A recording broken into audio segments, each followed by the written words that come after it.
bouncing forever. Promise that you sing, bouncing forever. Promise that you sing, bouncing forever.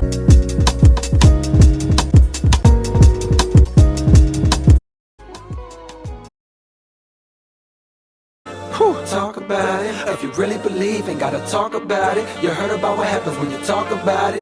Yes, let's talk about it. Like J. Cole said, let's talk about it.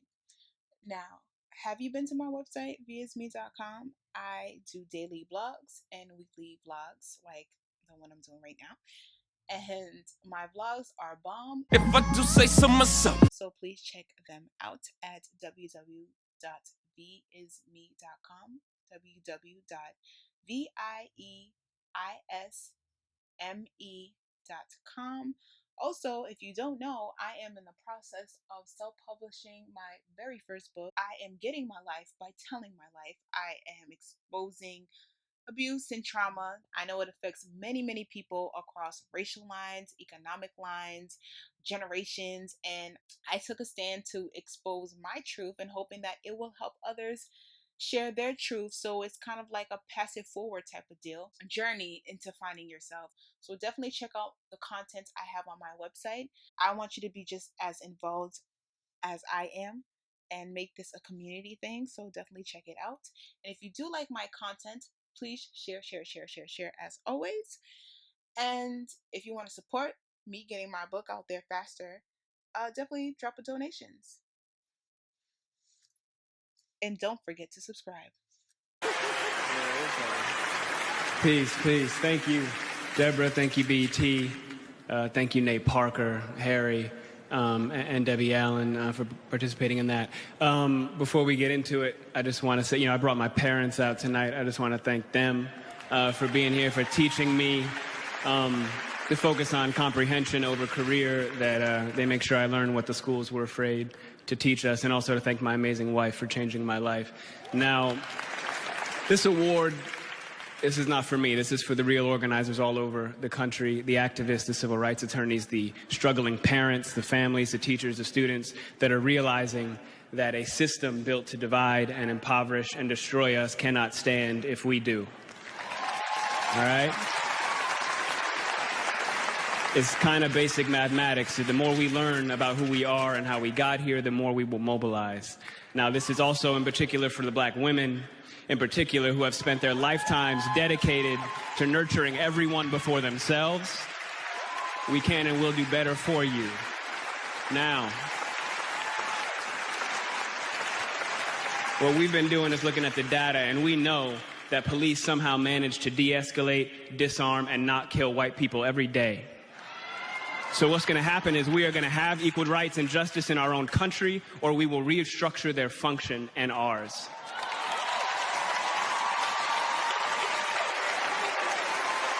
Now,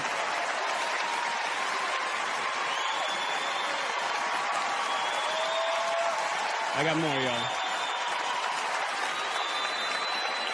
Yesterday would have been young Tamir Rice's 14th birthday.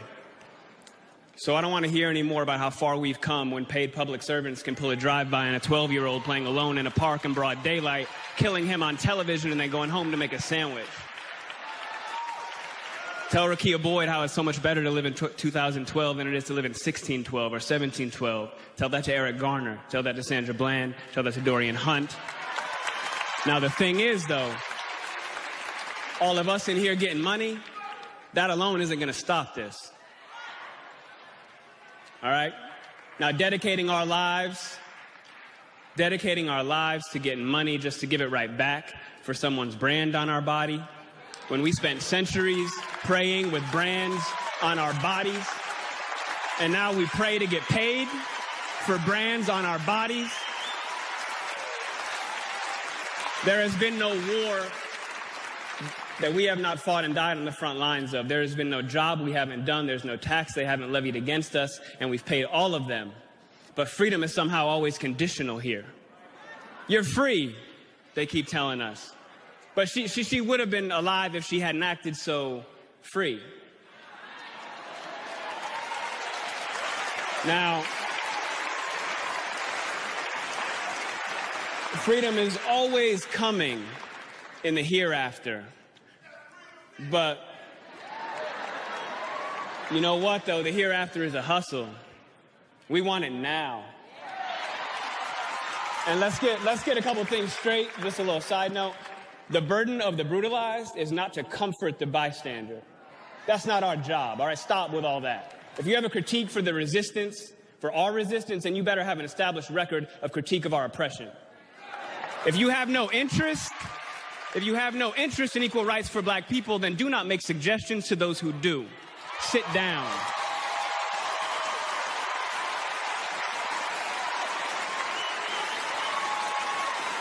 We've been floating this country on credit for centuries, yo. And we're done watching and waiting while this invention called whiteness uses and abuses us, burying black people out of sight and out of mind while extracting our culture, our dollars, our entertainment like oil, black gold, ghettoizing and demeaning our creations, then stealing them, gentrifying our genius, and then trying us on like costumes before discarding our bodies like rinds of strange fruit. The thing is that just because we're magic doesn't mean we're not real. Thank you.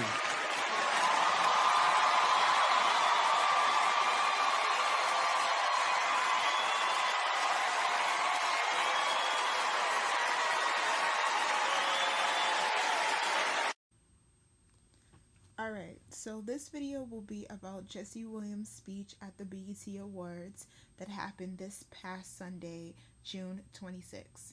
Now, I didn't watch the BET Awards because I was actually graduating from my IT course, but I did see the video on Monday on Facebook, and I did read a couple of commentary throughout my Facebook line, and I definitely wanted to touch upon this topic because you know this channel is dedicated to the Black experience. So, of course, me, V, had to put in my 2 cents into the mix. Now, when I saw the speech, I obviously had my, you go, brother, truth to power, black power. I was all caught up in the hype because what he said was so true. And I love the fact that he didn't make the award about himself. He first and foremost thanked black women because they put everybody ahead before they put themselves. He talks about the countless civil rights leaders and civil rights activists and the lawyers and the social movements. He talks about the black experience and that, yes, he is of prestige and yes, he is able to give this speech, but there's other black millionaires in the audience watching him, and they too can fund black movements, black community. And I just love how he made it a collective effort. And yes, Jesse Williams is racially ambiguous, and he introduced his parents in the beginning of his speech. His mother is white, his father is black, and he is biracial. A lot of black men, especially since the Drake movement, Drake coming into the scene, and he's a singing nigga, but especially with Steph Curry. And ever since Steph Curry has been in the media, dark-skinned black men have been getting in their quote-unquote light-skinned feelings. A lot of dark-skinned men who are on this, we're all one race and it shouldn't matter. So if I have a preference for light skin, we're all black at the end of the day. The biracials and the racially ambiguous and the light skins, they deserve the same platform as the typical dark-skinned, brown-skinned black woman. But now these light brights are coming over and they speaking their truth to power. A lot of these black men are feeling salty, and now I'm like, I guess you're seeing it from the point of view of dark-skinned black women and brown-skinned black women who had a problem with it because it was obviously favoritism, it was obviously bias, it's obviously colorism. But now, when it's not, it has absolutely nothing to do with them being light-skinned and favored. Now all of a sudden you want to flip it around and make it into your little distorted view. Now, a lot of people are calling out Jesse Williams saying, oh, because he's light-skinned, he was able to give the speech. If it was a dark-skinned brother, yada, yada, yada. And I'm not saying that's necessarily false, but what I am saying is what's more important? A light-skinned person getting props for speaking what a dark-skinned person does and getting mad about that, or the message? A lot of people are not even talking about the message anymore. It's because Jesse Williams is light-skinned, as if he had any control about his parents coming together, procreating, and making him. So it's not even about the speech that he made, it's for the fact that he's light skinned. Now, I'm not saying black people don't have a colorism issue. Black people globally have a colorism issue. You have the Indians in India who are dark skin bleaching. You have Nigeria who has the highest bleaching cream rate. You have in Jamaica with the castle, or was it with the cast oil or castle soap or whatever. No, cake soap. With the cake soap. Haitian. I'm Haitian. I know Haitians. I know a lot of Haitian women who bleach their skin. Whether it's the soap that they get from the Asian store, the beauty supply store, or it's the creams. I know. I don't do, but I do know. And so I understand that. And I'm not going to say that that's not a problem, but what I'm saying is the message. Maybe if a dark skinned person said it, they wouldn't have got it, or they would have dismissed it, or they wouldn't have been moved. But what's the issue? Is it not the speech that's more important, or is it because, let's say, if Dr. Umar didn't get a props, or let's say a Marcus Garvey didn't get the props? I'm not saying it's right for us to have colorism, and it's right for us to choose light skin versus dark skin, and light skin to be at the top. No, because obviously the majority of us are dark skin, brown skin. However, the message got out, and however, people are listening, people are awaking, people are wanting to get to know their blackness, people are trying to wear their Africanness, whether it's African print, whether it's dashikis, whether it's trying to figure out what country they come from, what tribe they come from, whether it's speaking Swahili. People are trying to get in touch with their African roots. People are starting to see each other, not just I'm Black American and I'm Haitian, I'm this and that. People are starting to see the global view is us as blacks. So why are you tripping? And I kind of figure, would y'all be tripping like this if this was Beyonce doing this? Remember, Beyonce loves to talk about how much she Creole, she's mixture of this and that. Would it be an issue if Beyonce said it? Would it have been an issue if J. Cole said it? Are you really pissed because he's racially ambiguous? People find him attractive and he said his speech? I'm like, what is the issue? Like, y'all are tripping just to trip. I see a lot of things that are quote unquote bitch shit that you would expect females to do that our black men are doing. You're tripping off of something that doesn't even need to be tripped upon.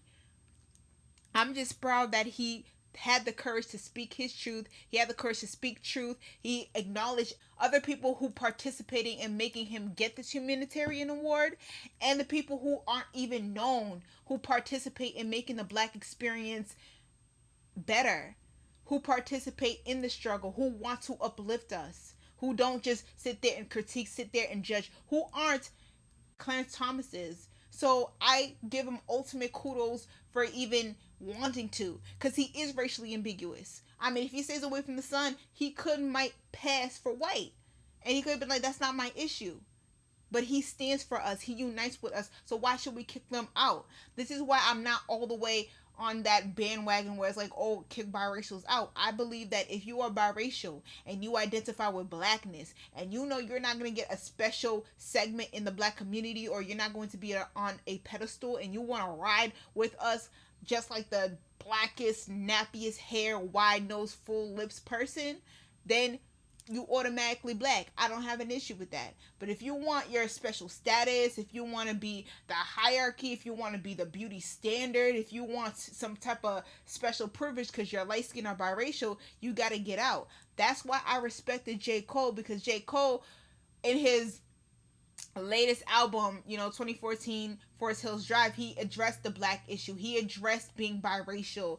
He was raised by his white mother, and he always gives her shout out. He loves, adores his white mother, but at the end of the day, he knows how he's going to be perceived, and he understands that he is a black man, and he makes no qualms about it, and he stands on black issues. He was at the Farrakhan March, Justice or Else. He donates to causes. He was walking with Black Lives Matter. So yes, he's biracial, and yes, he has a white mother, but he identifies as black. So I'm not going to kick him out because he's not black enough.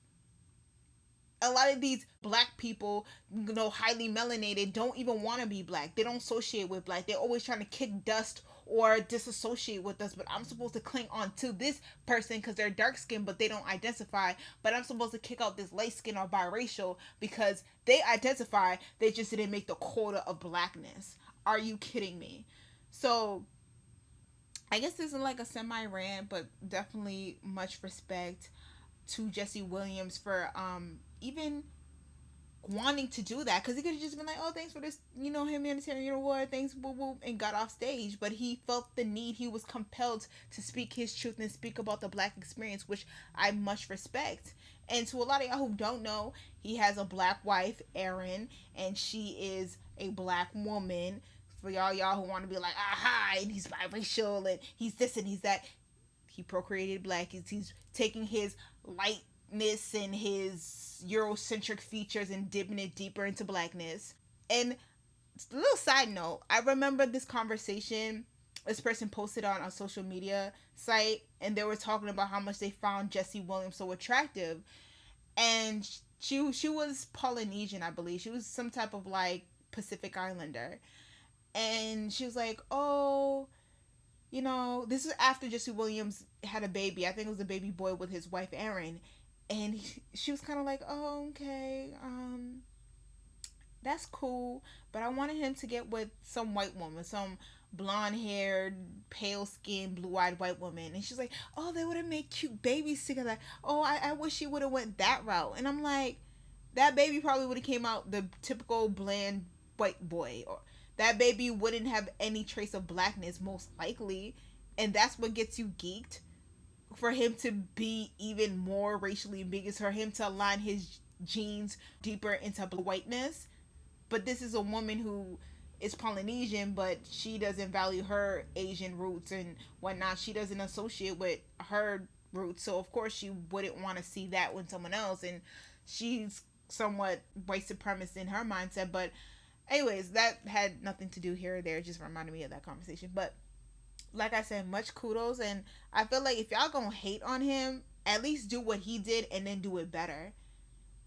And it just kind of reminded me, because I made a Facebook post about this earlier today where I was like, y'all remember Malcolm X's speech, House Negro versus Field Negro?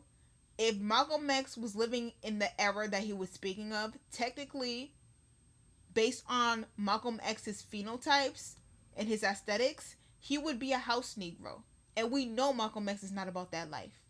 So if you're going to go at Jesse Williams, and all these light-skinned people who contributed to uplifting black people should be casted out. And I'm going to cast your decisive ass out before I would cast them out.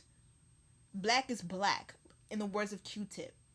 I'm not going to play that light skin, dark skin, you need a pinch of blackness, well, you need 75% black. I'm not playing that.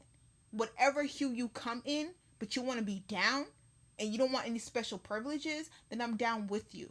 I'm not playing that we need to separate this and that, and we need to do this, and technically you ain't really black. F all that.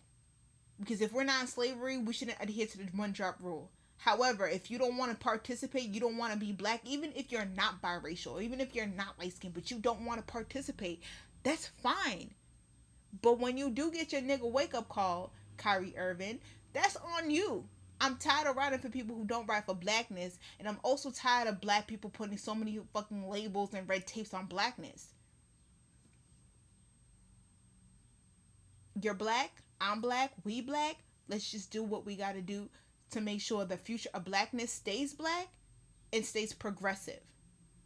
So, that's my video on the Jesse Williams speech. Tell me what you think in the comments below. Like, have you seen hate, or have you just seen all positivity? People love what he said, people agree with him. I'll probably add the speech in the video, but I have seen on social media that a lot of people who add the speech in their YouTube videos, they have been flagged down or whatever. But I'm gonna try to actually add the speech, if not the whole video, then just an audio portion. But definitely let me know what you think. Do you agree with Jesse? Does it matter that he's biracial and racially ambiguous? Do you see a lot of hate now, especially from dark-skinned, brown-skinned men, that these light-skins and these biracials who are speaking on the behalf of us as a collective are getting mad because they're getting, I guess, certain benefits, or they're getting more hype than, let's say, a dark-skinned man? but the overall message is progressiveness and to talk about our plight and to change our black issues? Or is it more important that the figure should just be a dark skinned man or brown skinned man? So let me know in the comments below. Comment, rate, subscribe, and share. Share this video with whomever you share cool videos with. And definitely subscribe. Be blessed, and I'm out.